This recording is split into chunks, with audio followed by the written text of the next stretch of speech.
Court. Shalom Aleichem Rabotai. Welcome to our Wednesday class on Yalkut Yosef. Before we dive right back into the topic we ended with last time regarding the Sefer Torah being taken out of the Aron HaKodesh, I got some homework from you guys, so I'm honored to come back to you with a few answers. We'll try our best, B'ezrat Hashem.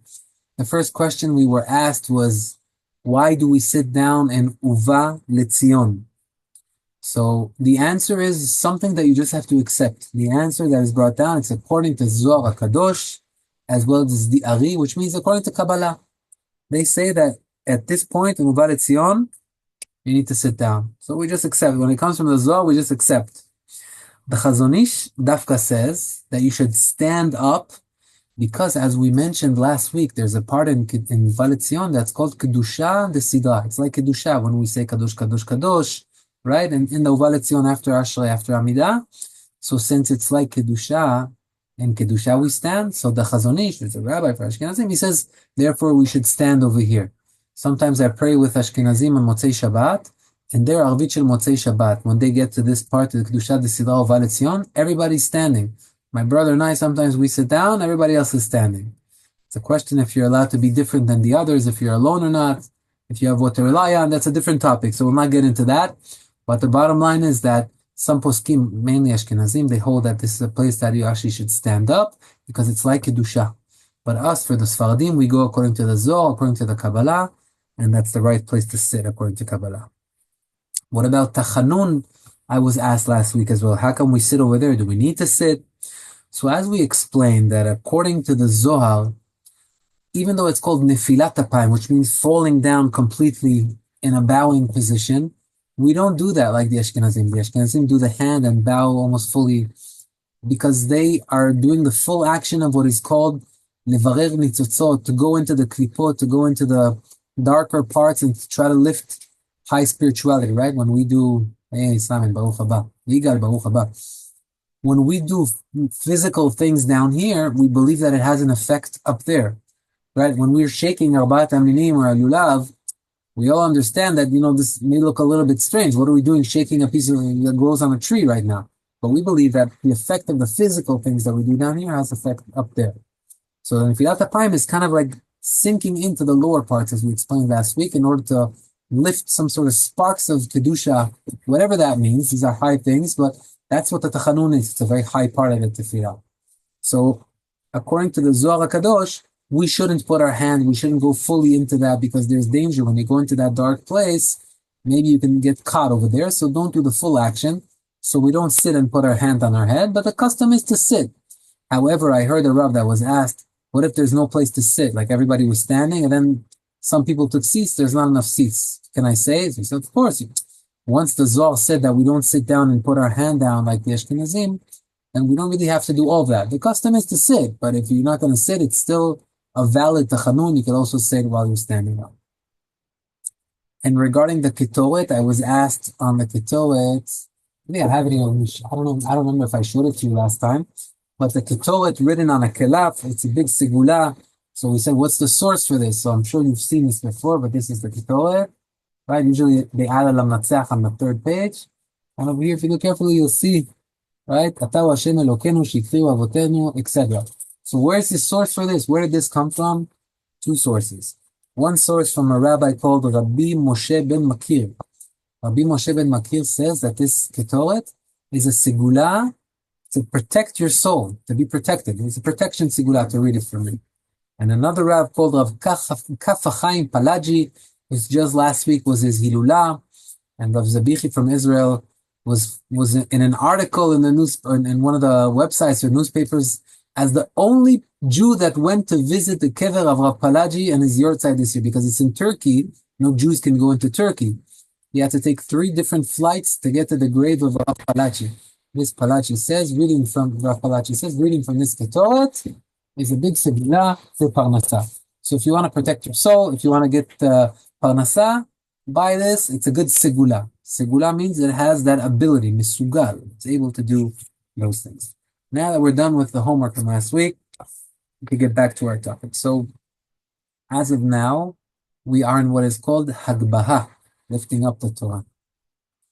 Okay, so Says the Yalkut Yosef that if someone is not with the rest of the mitpalelim, which means he is in Baruch She'amar or before Ishtabach, etc., some place like that, and now they're doing Agbaha. Should he leave his Siddur to go look at the book, or is it okay to stay where he is and continue? Says the Yalkut Yosef, Yatzo, you should stop what you're doing, and you should look. Don't say Vezot Torah, because that is not an obligation, and it will be an hefsek. It will stop in a place that you're not allowed to stop. Right? Between Baruch She'amar and Ishtabach, we said it's like one long beracha. You're not allowed to stop in the middle. So therefore, if he sees the Agbaha, yes, go see it. Don't let your eyes miss out on it. The Mekubalim explain that at that moment that the book is opened up, there's lights, there's some sort of spiritual power coming out. It's also known that it's recommended to try to find a letter that the word begins with the letter of your name. For example, I think we gave this example, Simon, that your name is Aaron. So you look for the letter, a word that begins with Aleph, like Adoshem, like Hashem's name, or Avraham. You see Aleph in the beginning. It's a good siman. But if you can't find it, some names are hard to find. Any letter that you see, and even if you don't find any letter, just looking at it alone is already a big thing. So don't take the Hagbah lightly. I'm far, I can't see. What I personally do, and I recommend everybody does it, no matter where I sit, even if I'm far from the place where they're reading the Torah, I walk to there. It's also good, just so you know, to walk after the Sefer Torah. The Mashadi, since I was a kid in Sharet Torah in Queens, I remember this was the custom that we would walk behind the Sefer Torah. Only later on, I learned in the Gemarot, in the Mishnayot, that this is a big thing. Right? Those that had a clear mind, those of Jerusalem, would walk behind the Sefer Torah. So it's recommended to always to walk towards the Sefer Torah, escort if you kiss it. But very important, when they do the Agbaha, make sure you make eye contact with the letters, because there's some sort of spiritual light that comes over there and has an effect on you. See, Giacomo has joined us as well. Baruch haba. Giacomo, we were saying that Italy took over the class, Baruch Hashem, and everybody's very proud of that. You're not... Thank you. I've been missing out. Sorry, I was traveling. No, welcome back, Baruch Hashem. Thank you. You're always with us, Baruch Hashem. So, Ziv, when can you stop and say the actual Vezot? No, you say it anywhere unless you are in a place that you are not allowed to speak. Between Baruch She'amar and Ishtabach, you're not allowed to speak. Also in Bechot Kiryat Shia, you're not allowed to speak. So if you're with everybody, which is going to be the majority of those that are praying, then you could stop and say. Or if you haven't reached Baruch She'amar yet, you're just a visitor in shul, you walked in from outside, or you haven't reached, you're praying with them, but you're late. If you're in an area that you can talk, until Baruch She'amar, you can stop to talk. Or if you're just someone that walked out from outside. So after Baruch She'amar, you can. All the way to Amidah, because Ishtabach is connected. Yeah, you're pretty much stuck. After Amidah, you can. Yeah, that's it. You finished anytime. Okay. Seems like it. Even though I didn't see the Yalkut Yosef referring to that, he just said if you are in a place where you can't talk, like between Baruch She'amar and Ishtabach, then just look. From here, I conclude that anywhere else that you can talk, of course, you should talk and say it as well. But we learn from here that the verbalizing part is important, but it's not the ikar. The ikar is that your eyes make contact with the book. All right, this we said already, that people try to look at their name. Now, regarding when we take out the sefer, what is the right way to do it? Should we bring the Torah in the short way to the bima, meaning as fast as we can, or should we take the long route? Anybody has an opinion? What do you do? So I guess I would say the long route, so you have more people have a chance to see it. Very nice. That's I'd say on Shabbat, take the long route, because people don't really have anywhere else to go. But Mondays and Thursdays, take the short route, because people want to go to work quicker. Wow. You got that. That definitely makes sense. I didn't see that inside. But the Yalkut Yosef says that when you bring it out, take the longer way, and you return it, take the shorter way. All right? Bring it out. I guess the reasoning behind that would be so that, as we said, it's important for people to come and greet the Torah. So if we're going to bring it, you're going to make the short route. Not enough people are going to have time to come and greet it. So take it in the long, so everybody can come, touch it, make contact, follow it, etc. On the way back, there's no obligation anymore, or there's never real obligation, but it's a recommendation. Just quickly bring it back so that you're not doing torach tzibur. You're not keeping the crowd from. But Iga, what you said was from your gut, or like you heard an idea like this? No, just from my gut. Yeah, you have a good gut. Baruch Hashem. Makes sense. All right. Also important, when you're walking the Sefer Torah from the Heichal to the Bima, you should walk it while it's open. Most of us don't do that. And if the Bet Knesset, it's not his custom, don't go and start changing the custom. But if you are to open your own Bet Knesset now and you want to start the Seder, the order in the Bet Knesset, the right order is that you walk with the book open from the Heichal until the Bima. I remember as a kid in the Mashari Shul in Israel, in Tel Aviv, and the Rehov Yehoshua bin Nun, if some of you know that old Mashari Shul, that was the custom. They would open the book and they would walk with it to the Bima. I don't know, in New York we don't do it, right? You walk with it closed or you open it? No, it's closed. It's closed, but people walk behind it. Yeah. So yeah, the walking behind, I always remember, but it's closed. No, but also because they want to go kiss it, so that's why they take step Yeah. No. Yeah, they want to come and honor it. All right. Regarding the rimunim, don't take the rimunim lightly. The rimunim have very importance to them. The rimunim that make the sound, everybody knows that the Torah is coming close. The rimunim have a certain level of kedusha, which means don't think that it doesn't matter which rimon I put on top of the book. If you have a Sefer Haftarah book that has rimunim, and you don't have rimunim for the Sefer Torah, you cannot take the rimunim from the Haftarah book, or the other way around. If the book of the Haftarah doesn't have rimunim, you want to borrow rimunim from another book to put on it from the Sefer Torah, no. You're going down a level. The rimunim of the Sefer Torah have a higher level than the rimunim of a Haftarah book. And therefore, you're not allowed to remove it, says the Yalkut Yosef, from the Torah to put it onto the Haftarah book. If you don't have rimunim for the Haftarah book, it's okay. Stay without it. What's the reason of the rimunim? To make everybody aware of the Torah? That's the pshat. Meaning the pshat reason is that it makes a sound. It rings. Yeah. So it comes to honor in the Sefer Torah. Like the Kohen with his bells on his... Very good, very good. Coming, everybody hears the bells, yes. I think the Gemara says that also has another kapara, it's the issue of Lashon Hara, making noise, whoever spoke Lashon Hara. But yeah, the pshat level is that you're making noise so that people get the attention. According to the Kabbalah, the Mekubalim hold highly of the rimunim. I don't know, but I just know that they find a lot of importance to it. Okay. Now, regarding something that I think is relevant to all of us, happens all the time, the Torah reading itself. Mondays and Thursdays, later on, we'll also talk about Shabbat, Be'ezat Hashem. But what is the source? Where did we learn to come and start reading the Torah? Mondays, Tuesdays. Anybody know where that began? How did that happen? Moshe Rabbeinu? Chazaku, Baruch. Chazaku. What's the reasoning? Why did Moshe fix that? Think about the days. It's Tuesday and Thursday. Why? I think he said that there shouldn't be 3 days without learning Torah. Fantastic. That's the reason. Shabbat, we have Sefer Torah. Next Shabbat, we have Sefer Torah. We don't want 3 days to pass without a Sefer Torah. So if we do it on Tuesday, it's not enough, because from Shabbat to Tuesday, okay, 3 days, you hit it. But from Tuesday till Shabbat, it's 4 days. So that doesn't cover. So you have to put 2 days in the middle of the week so that you won't get to 3 days without a Sefer Torah. Don't have 3 days without Torah. That's the rule. So to compromise, they found these 2 days, Monday and Thursday. By the way, according to the Kabbalah, the day, like the second day and the fifth day, they're both days of judgment. For example, Sunday is a day of mercy. If anybody knows the terms, Chesed, Gevurah, Tiferet, Netzach, and Hod. So Gevurah and the Hod, which are the second out of the bottom 7 Sefirot, those of you that are familiar, if not, forget what I'm saying.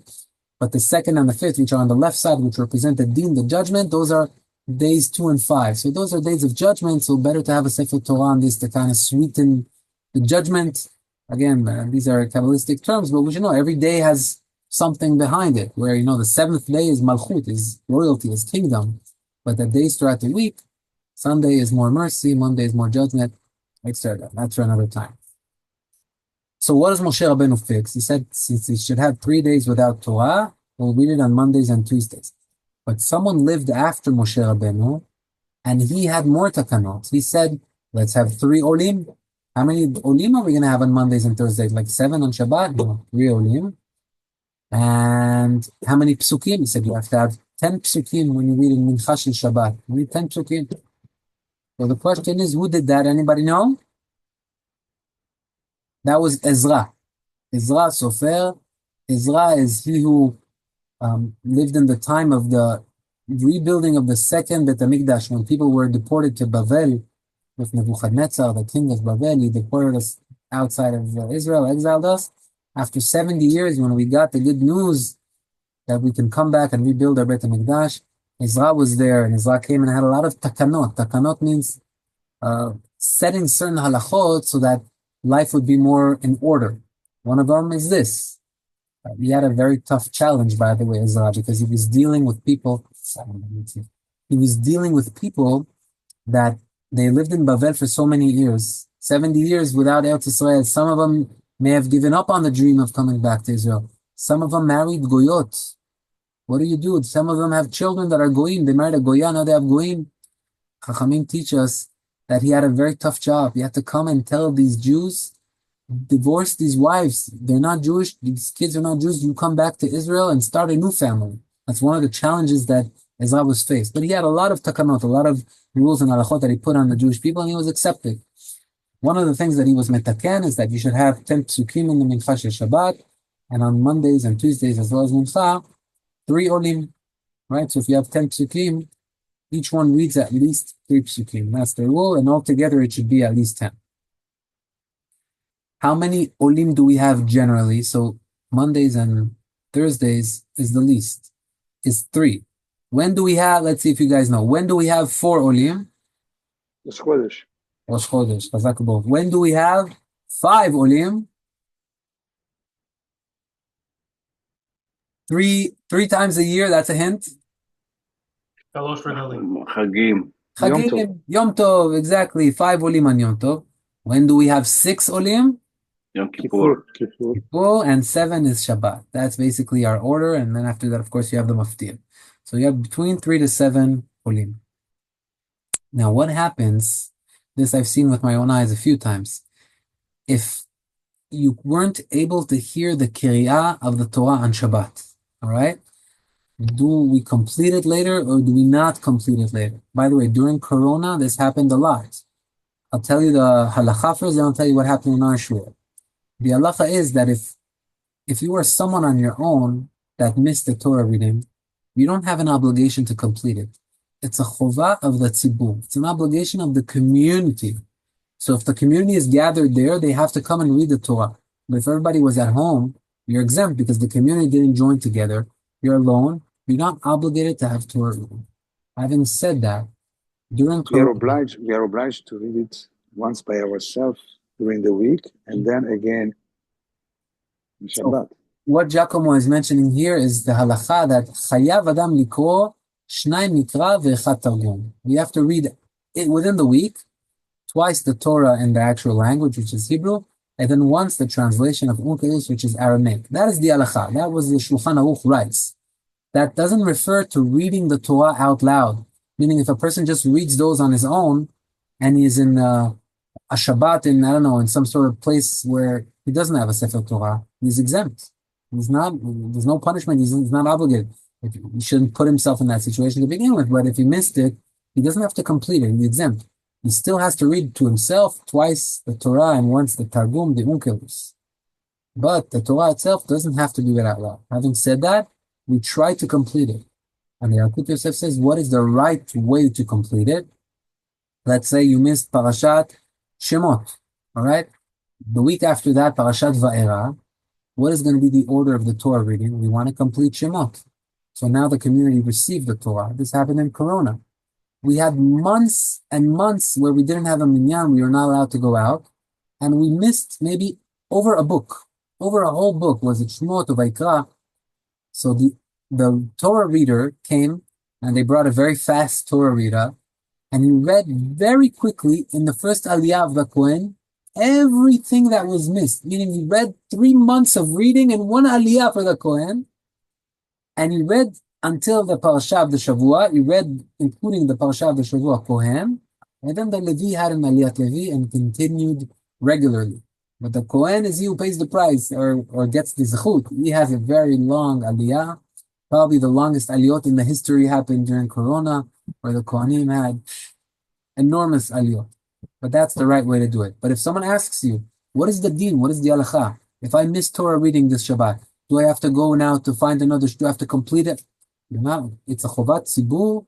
If you're let's say Bet Knesset didn't have a Sefer Torah, or you were in a place that didn't have a Sefer Torah, you are exempt. It's good to complete it, but it's not an obligation.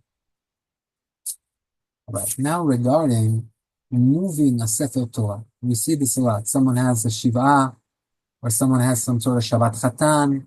They want to bring the Sefer Torah that they donated to Kanisa to their home because they're doing a Shabbat in their house. How do we do this? Is it right to do this? What is the proper way? So we should know that the dry halacha is that we don't move a Sefer Torah from one place to another without a reason. It's not, we don't take it lightly. There's a whole procedure behind it, and therefore if it's not a must, we should avoid it. All right?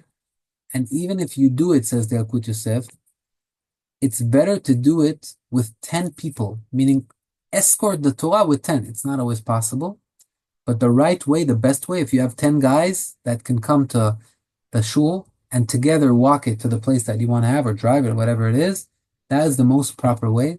Says the Yalkut Yosef, something that I don't see anyone do, is it's even better to make the Torah pasul, meaning do something that creates an imperfection in the Torah, now it's not kosher to read, and then when you get to the place where you want to read it, fix it, right? I don't know, maybe open in some string, whatever they can do to make it pasul. That's halachot of Sefer Torah, which we're not learning, but whatever you can do to make it pasul and it's fixable later, do that and then fix it. This just gives us a feeling that it's not such an easy thing to take a Torah and move it from one place to the other. Regarding an Avel that has a Sefer Torah in the Bet Knesset, I know that my father-in-law, Alav Shalom, let this class be for his Yevin Neshama Yehuda Ben Yafa, as well as for Chana Bat Avraham, the late mother of our dear friend William.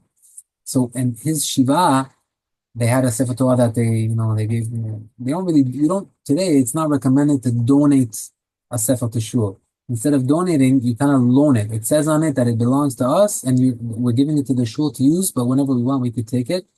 The benefit of that is instead of getting a one-time zchut of donating a Sefer Torah, it belongs to you, so every week that the Torah is using it, and the Knesset is using it and reading it, it's zechuyot for he who donated it. So therefore, if you look carefully on the books, you'll see, they don't say this book was given to, maybe an old Sefer Torah. All the new Sefer Torah, they know what to write. They say this belongs to the family, and we are loaning it to the shul, and we will allow to take it out whenever we want. By writing that, that's the mechanism that allows you to keep on collecting zechuyot while people are enjoying, because it belongs to you, and it's just a loan to Kenisa.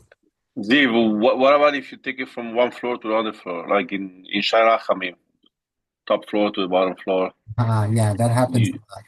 It's a good question. Meaning, it seems like the whole complex is one big one thing. Okay. But it's good to ask a Rav. I don't know how exactly they do. Why they don't have a Sefer No, Torah? sometimes they do like quick minyan downstairs, so they just bring a Torah. Sometimes they move it sometimes up in the... Okay, so let me think out loud with you. Obviously, by elimination, we're not going to need the issue of being posed Sefer Torah. No one makes the Torah not kosher on Shabbat. So even if it is considered a different place, at least try to escort it with 10 people. 10 people. But again, if there's a real need, right? I mean, these people are in a minyan and they don't have a Sefer, okay, then there's a real need, right? So there's room to be lenient as well. So in a Avel, as I started saying, there's room to be lenient, and it says, especially if the place that you bring it to has an Aron Kodesh. It doesn't have to be an official Aron Kodesh, but you can create some sort of closet, cabinet where the book can be placed in there, and therefore it's not just like some people put it on the table and put a tablecloth on it, right? During Corona, I remember we did that a lot. We didn't have an Aron, we were playing the streets. But you don't have. But it's more proper to have an Aron Kodesh. Some of you know my in-laws, Choshavans, the Levis, David and Azita Levi, that live in Ra'anana.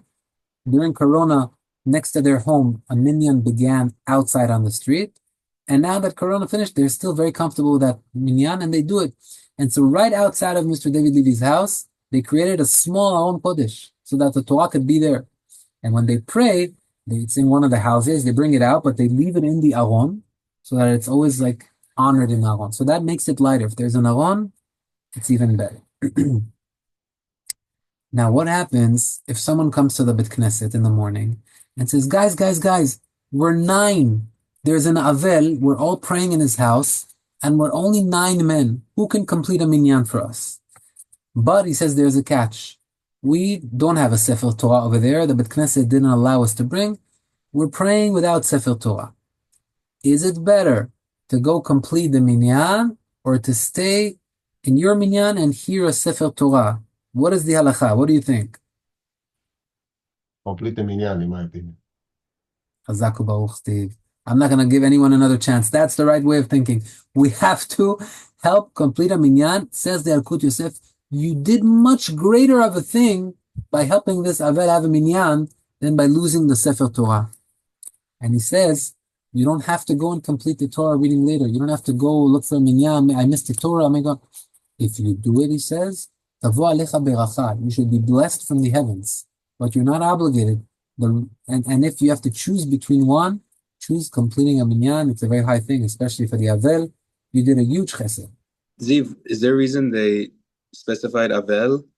Like, why didn't they just say if there's a minyan that needed one more person, and then Kal Vachomer, if it was an Avel minyan, obviously you go even more. But I hear your question. It seems like there's more room to be lenient with an Avel than with others, because Avel, ideally, he has to have the tefillot in his home. If he can't have a minyan at home, then he should come to shul so that he has. But that's the right way. The tefillot should be in the home as well. So since it's the right way, let's help him do it the right way. Or else someone else, you could tell them, guys, come to shul. You're having a get together, come to shul. Avel, that's the right way to do it. I think that would be the reason. Okay. All right.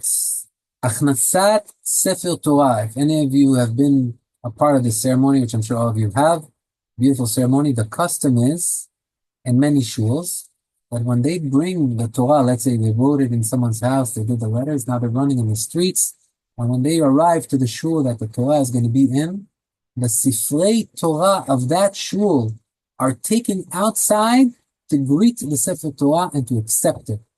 Some would say, what are you doing? We're not allowed to take out a Sefer Torah for no reason. But says the Yalkut Yosef, this custom, Yesodo behararei kodesh. It is founded within great holy secrets. There's a big idea behind this. And therefore, those that come and say, hey, don't take out the Sefer Torah. The Gabbai says, I don't allow. He says, you are preventing honor from the new Sefer Torah. In other words, that's the right way to do it. If someone has Achnasat Sefer, you should take out the other Sfarim. You're doing a very high minhag over here to honor the Torah that is coming in.